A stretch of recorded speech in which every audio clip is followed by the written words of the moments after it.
According to local news agency reports, a bus reportedly plunged into a ravine in northern Iran early on Thursday morning, resulting in deaths of about 19 people and 24 others getting injured.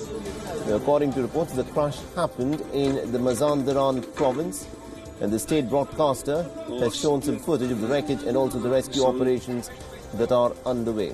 The injured were taken to a nearby hospital and some were said to be in a serious condition. The crash was caused by a technical failure with the brakes of the bus.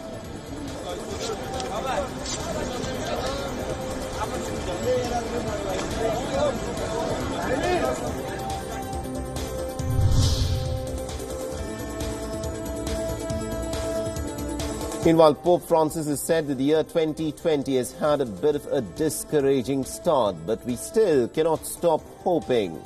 The Pope made his appeal, his first direct comment on the current crisis in a yearly speech that has come to be known as his State of the World address to ambassadors accredited to the Vatican.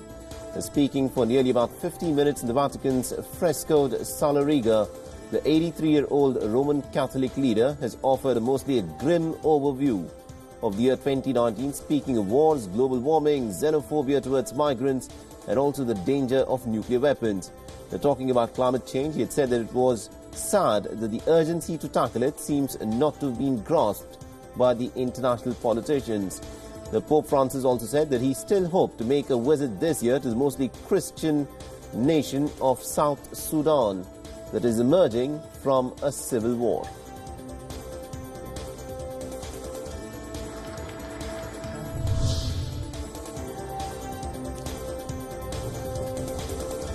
Meanwhile, a wooden statue mocking U.S. President Donald Trump has been burned to the ground in Slovenia, the birthplace of his wife Melania Trump. Now, the nearly 8-meter-high construction erected last year in a village in northeast of Slovenia showed Donald Trump with his trademark hairstyle, blue suit, white shirt and also a long red tie. His right arm fist clenched was raised high like that of New York's Statue of Liberty. The Slovenian police are now looking for the arsonist. When triggered, a mechanism inside the statue opened a red-painted mouth and shark-like teeth used to appear. Although the construction quickly became a tourist attraction, some local villagers were extremely unhappy with its appearance, pledging to torch it by Halloween the 31st of October. It had to be moved to another village in the area.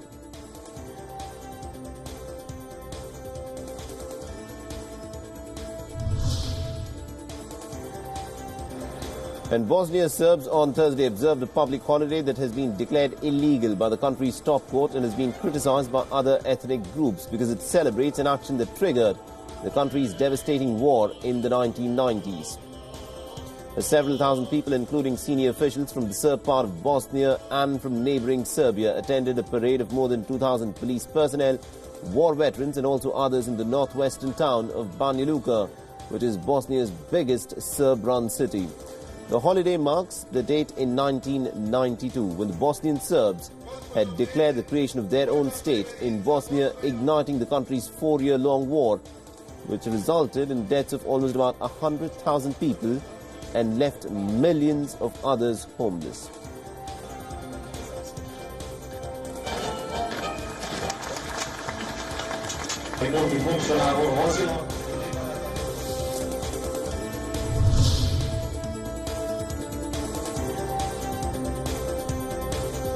The several dozen students from Hong Kong visited Taipei this week to learn more about democracy in Taiwan ahead of the presidential election on the 11th of January.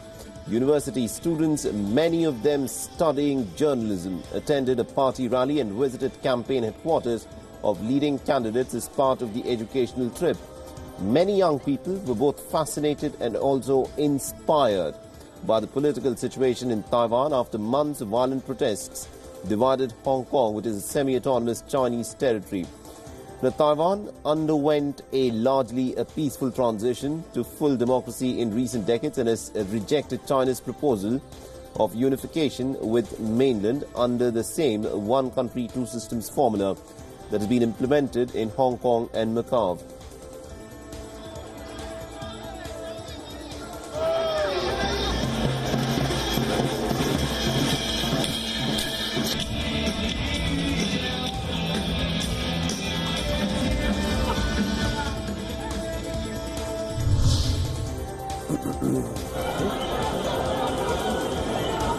And hundreds of protesters in Georgia's breakaway province of Abkhazia besieged the regional leader's office to demand his resignation. The demonstrators claimed that there were widespread irregularities in the re-election of Raul Khadzimba for a second 5-year term as the president in September last year. They also tried to break into the presidential administration building and scuffled with the guards. Now, Abkhazia broke away from Georgia in the early 1990s as the Soviet Union collapsed.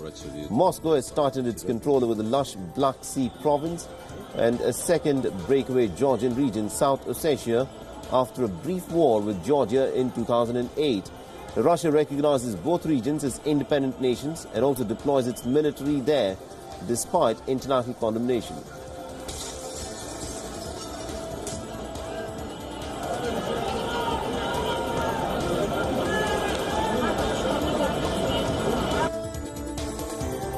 Всем хорошо известно то, что произошло сегодня.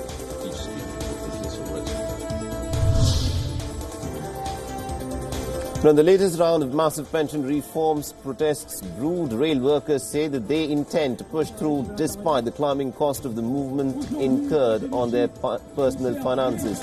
They gathered outside of the Gare de Lyon for a General Assembly meeting. The workers demanded that President Emmanuel Macron should withdraw his plan to implement a points-based reform system for the pensions.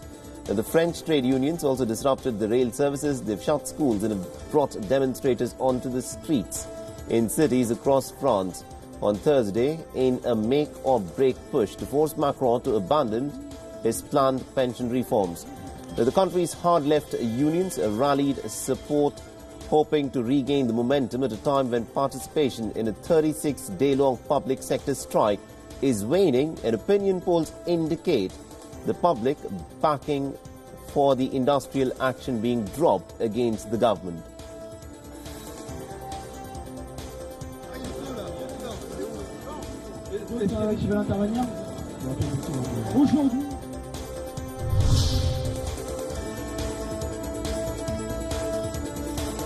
And residents of a Hanoi suburb used grenades, firebombs and also spears in an attempt to stop soldiers from building a wall around a military airport on land they say is private, leaving 3 police officers and a villager dead.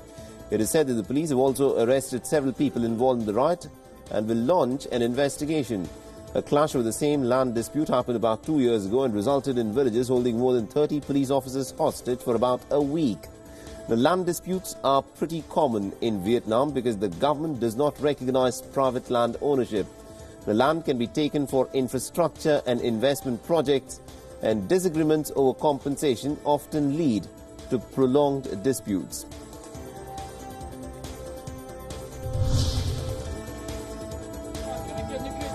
And Russian President Vladimir Putin on Thursday watched a naval exercise involving multiple missile launches in the Black Sea. The Kremlin has said that Putin, along with the Russian Defense Minister Sergei Shoigu, watched the maneuvers from the Marshal Ustinov missile cruiser. The Navy said that the drills involved warships from Russia's Black Sea Fleet, along with several ships from its northern fleet. Now, the Russian naval exercise comes amidst heightened tensions between the United States and Iran after the American strike last week, which killed Iran's top general Qasem Soleimani. As part of the drills, MiG-31 fighter jets also launched Kinshal supersonic missiles at practice targets on land. The naval ships performed several launches of the Caliber cruise missiles and other weapons.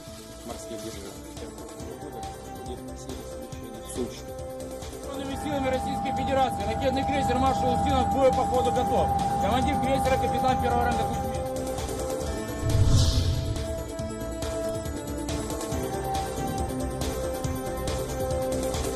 Unusually warm temperatures have caused ice to melt and water levels to rise in a number of Russian villages during the first week of the year. Residents in Abalakovo village in Krasnoyarsk region were affected by flooding as ice from the Yenisei River, which is normally frozen during the winter, began melting and elevated the water levels. The nearby villages located along the river Yenisei in eastern Russia were also badly impacted.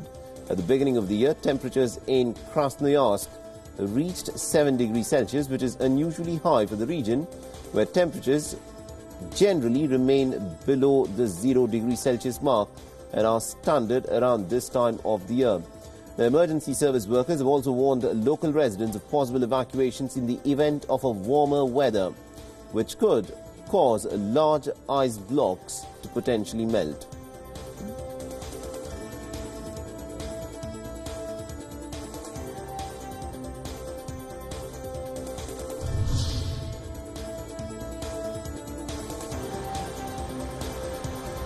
The flash floods triggered by storm and heavy rainfall shut down parts of Israel and caused many disruptions for the second day in a row.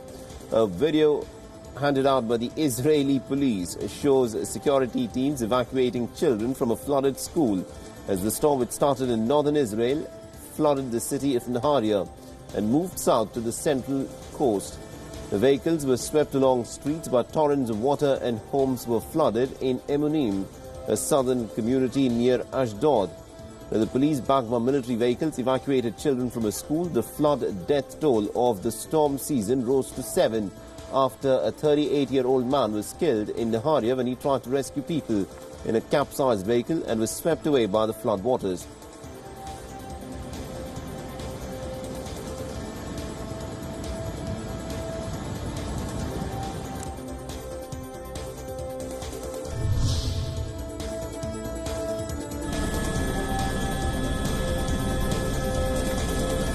Now, an emergency warning remains in place for a bushfire threatening lives and also homes in Baldivis, about 40 kilometres south of Perth in Western Australia. About 150 firefighters are battling a blaze, reported midday Thursday, that has burnt through over 300 hectares in strong winds. The blazes are also tearing through the states of New South Wales, South Australia, Victoria and Tasmania. Last year was Australia's hottest and driest on record. The Australian fire disaster is seen by many as a harbinger for other nations of the future consequences of global warming.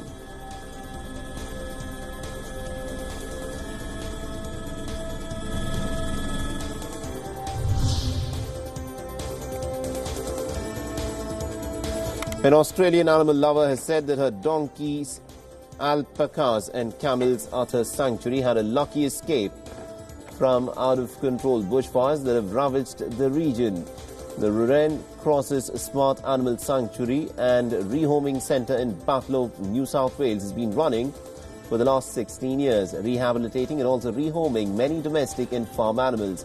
When the fire threatened their property, people from around the community came and collected the animals as Cross and her family fought to save their home from the blaze. It got pretty desperate, so she led the camels and the cows out of their paddock so that they could escape the flames as they could.